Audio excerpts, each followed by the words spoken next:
Bienvenue au programme du réseau transafricain de formation.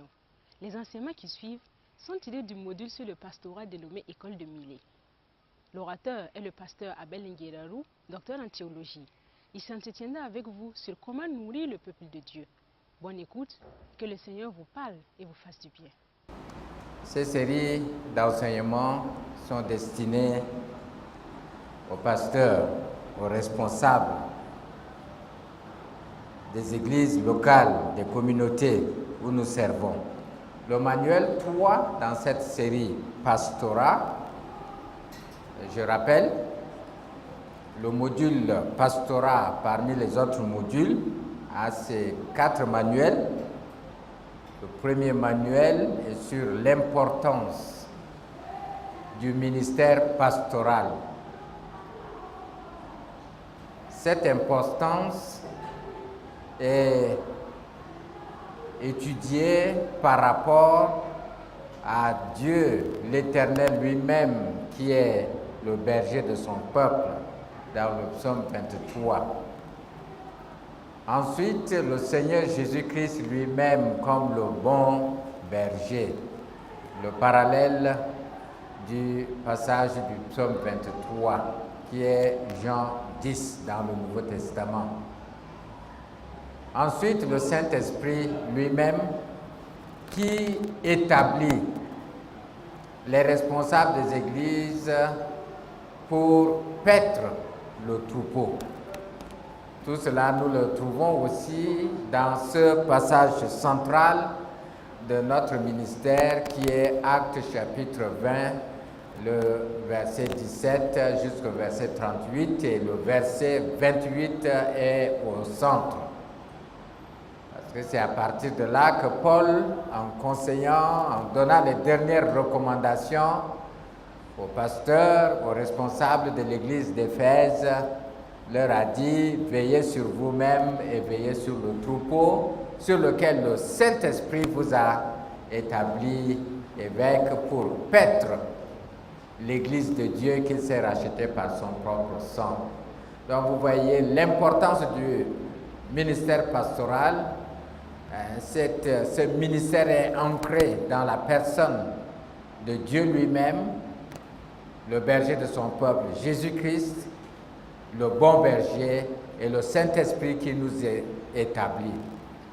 Ensuite, dans le manuel 2, nous avons parlé des exigences et des responsabilités liées à l'exercice du ministère pastoral. Ce manuel 3 va parler de nourrir le peuple de Dieu.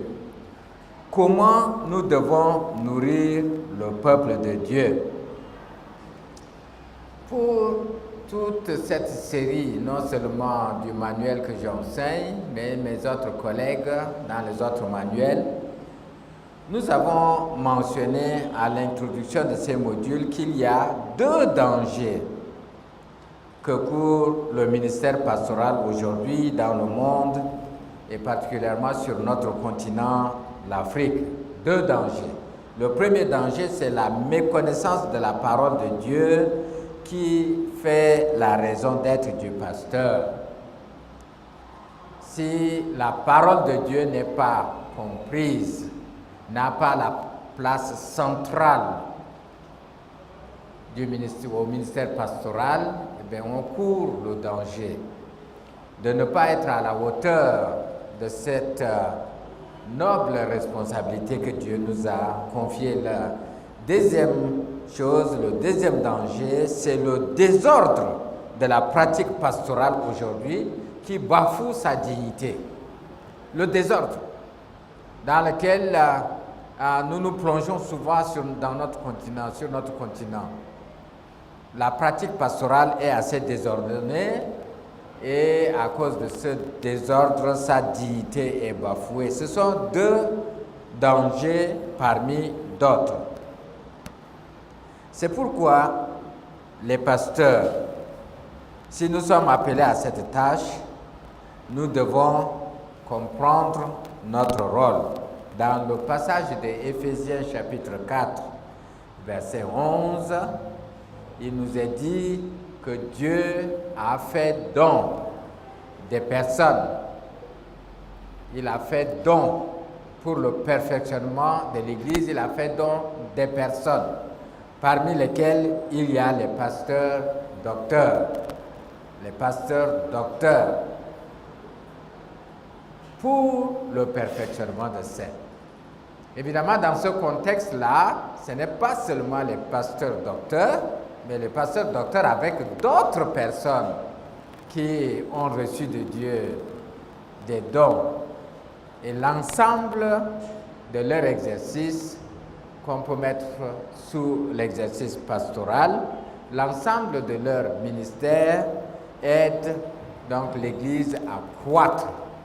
On amène les hommes et les femmes à la perfection, à la maturité spirituelle, à la stature parfaite de Christ. Donc, comme don de personnes à l'Église, les pasteurs, nous devons comprendre notre rôle. Dans ce manuel, nous allons étudier 3 sous-chapitres. Le peuple de Dieu, la parole de Dieu et nourrir le peuple de Dieu. Cette étude va nous aider à apprécier la nature et la diversité des enfants de Dieu appelés chrétiens. Nous devons apprécier les hommes et les femmes qui sont membres des églises où nous servons notre Seigneur. Ces derniers constituent le peuple de Dieu qui nous a été confié par Dieu pour l'enseigner de manière à l'amener à la maturité chrétienne. Cette étude peut nous amener aussi à apprécier la valeur et la puissance de la parole de Dieu pour le bien-être du peuple de Dieu. Cet enseignement peut nous aider aussi à acquérir les pratiques et les méthodes de communiquer efficacement cette parole si nous voulons atteindre ce but de la maturité des enfants de Dieu. Ces études nous aident aussi, comme serviteurs et servantes du Seigneur, à nous ressourcer régulièrement, à nous replonger dans la parole de Dieu pour être à la hauteur de notre tâche. Je m'en vais maintenant parler du premier chapitre qui est le peuple de Dieu.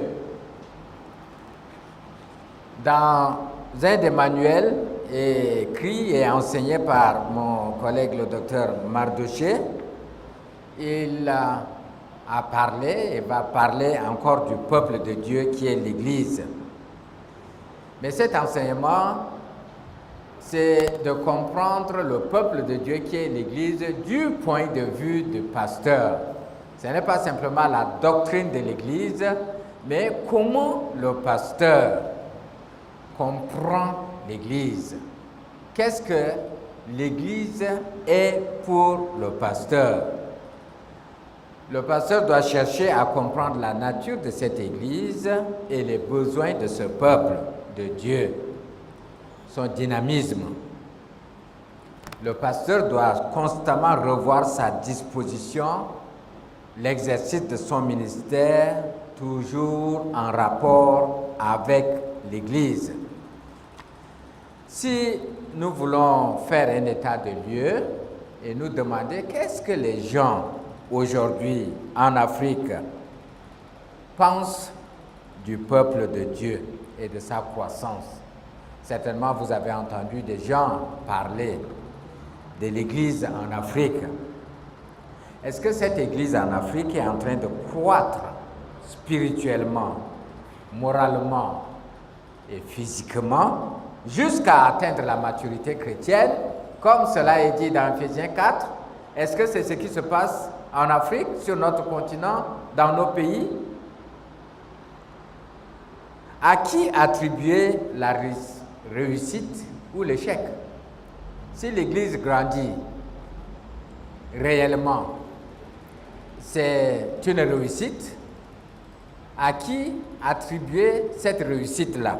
Si l'Église décroît, ne grandit pas, c'est un échec.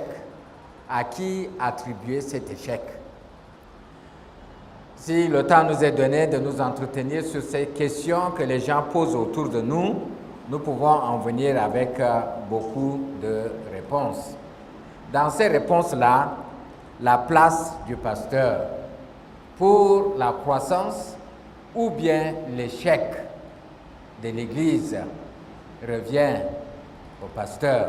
Sa place est importante, soit pour la croissance, soit pour l'échec. Étudions donc quelques passages bibliques sur ces deux dimensions du peuple de Dieu. Premièrement, qu'est-ce que c'est que l'Église? La nature de l'Église. Je répète encore que dans cet enseignement, il ne s'agit pas de parler de la doctrine de l'Église, c'est que l'autre manuel a déjà traité avec le docteur Mardoché, mais il s'agit plutôt de comprendre cette communauté du point de vue du pasteur, la nature et les besoins de l'Église. Je répète aussi le passage principal, Actes chapitre 20, verset 28. Veillez sur vous-même et sur le troupeau que le Saint-Esprit a remis à votre garde. Prenez soin de l'Église que Dieu s'est acquise par la mort de son propre Fils. Ce passage est central.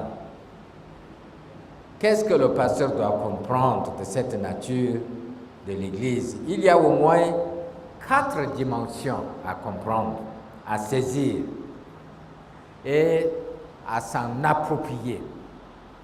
Comme pasteur, voici ce que je dois savoir de l'Église. Premièrement, l'Église est représentée par l'image du troupeau qui a besoin des bergers. D'abord, restons à ce niveau de l'image. Un troupeau qui a besoin de bergers. Cela se voit très fréquemment dans la zone sahélienne surtout, où on élève de grands troupeaux, de bétail. Et il y a surtout et obligatoirement besoin d'un berger. Mais pas seulement d'un berger, mais des bergers. Parce qu'avec plus d'une centaine de têtes de bétail, un seul berger ne peut pas contenir ces centaines de têtes de bétail. Il y a plusieurs bergers. Il y a ceux qui marchent en avant, il y a ceux qui marchent à côté, il y a ceux qui marchent derrière. Tout a été fait par les bergers pour garder le troupeau. Deuxièmement, le pasteur doit comprendre et s'approprier la vérité selon laquelle l'Église a été remise sous la garde du pasteur par le Saint-Esprit. Le pasteur est donc un gardien. On y arrivera un peu plus tard. Il est un gardien à qui le Saint-Esprit a remis un certain nombre de personnes qui sont sauvées par le sang de Jésus-Christ. Troisièmement, l'Église, ou du moins le pasteur, est appelé surveillant.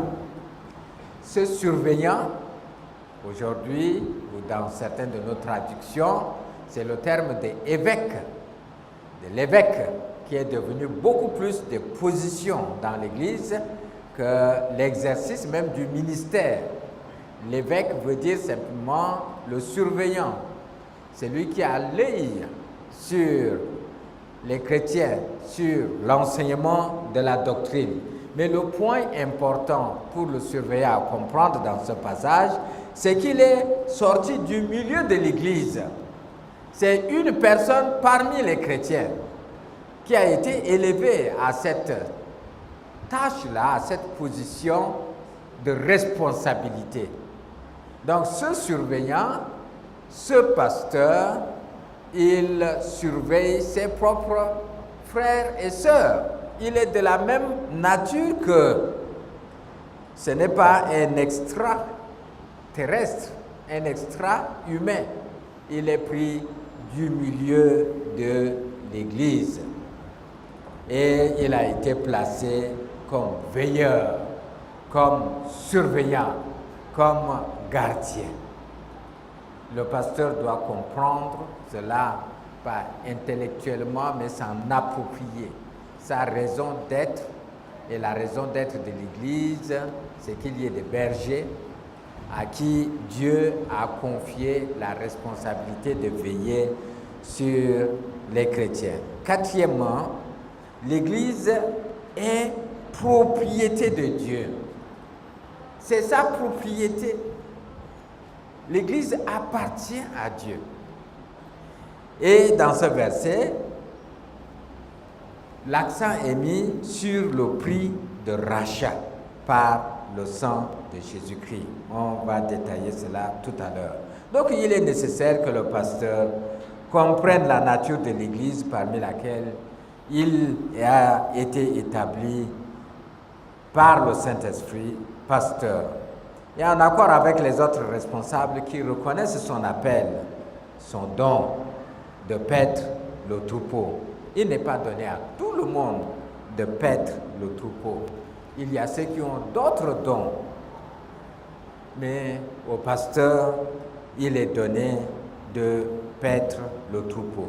Nous allons encore examiner un peu plus profondément dans la nature de l'Église ces quelques éléments que je viens de citer. Prenons d'abord le premier élément. L'Église est propriété de Dieu. Au verset 28 du texte central que je vous ai lu dans Actes chapitre 20. L'Église appartient à Dieu. Il est vrai que le langage de tous les jours, pour nous pasteurs, nous disons c'est mon Église, c'est ma communauté. Les chrétiens aussi disent c'est mon Église, c'est ma communauté. Le langage de tous les jours nous amène à dire cela, et si nous comprenons que c'est mon Église ou c'est ma communauté dans le sens d'appartenance, que j'appartiens à cette communauté-là, je suis l'un des membres de cette communauté-là, là, ça se comprend. Mais si mon Église et ma communauté prend le sens de ma propriété et de ce qui m'appartient, que moi-même j'ai construit, et alors cela va à l'encontre du verset 28 du chapitre 20. Parce que c'est dit clairement que cette Église est l'Église de Dieu. Quelle est la preuve que c'est l'Église de Dieu? C'est que Dieu a racheté cette Église-là par le sang de son Fils. C'est lui qui a payé au prix comptant. Et ce n'est pas avec de l'argent, ce n'est pas avec de l'or, mais c'est avec une valeur encore beaucoup plus précieuse que l'or et l'argent. C'est la vie de son Fils. C'est la vie de Jésus-Christ, sacrifié pour que des hommes et des femmes soient sauvés et rassemblés dans une communauté locale. Et avec plusieurs communautés locales, cela constitue le corps de Christ. Mais ce corps de Christ commence quelque part. Et chaque chrétien, homme et femme, est le fruit d'un prix payé, d'un rachat de Dieu qui a donné son Fils pour prendre la place de ces hommes et de ces femmes, prendre tout le jugement, la condamnation, être crucifié pour que ces personnes ne passent plus par le jugement de Dieu. Voilà pourquoi Dieu dit que l'Église lui appartient. C'est d'abord l'Église qui appartient à Dieu par droit de rachat. Le pasteur fait partie de cette communauté. Il a été aussi racheté par le même sang de Jésus-Christ. Et Dieu, dans sa souveraineté et dans sa grâce, a établi l'un des frères ou des sœurs à paître. Ailleurs, l'apôtre Paul dit: ne savez-vous pas que votre corps est le temple du Saint-Esprit qui est en vous et que vous avez reçu de Dieu et que vous n'êtes pas à vous-même? car vous avez été rachetés à grand prix. Glorifiez donc Dieu dans votre corps et dans votre esprit qui appartiennent à Dieu. C'est Dieu qui a le droit de propriété sur l'Église. Le pasteur doit non seulement comprendre cela intellectuellement, mais pratiquement, et s'en approprier. Et quand il se tient debout pour parler, pour prêcher, quand il rend visite, quand il parle avec un chrétien, il sait qu'il est devant les hommes et les femmes que Dieu a rachetés par le sang de Jésus-Christ. C'est là notre responsabilité.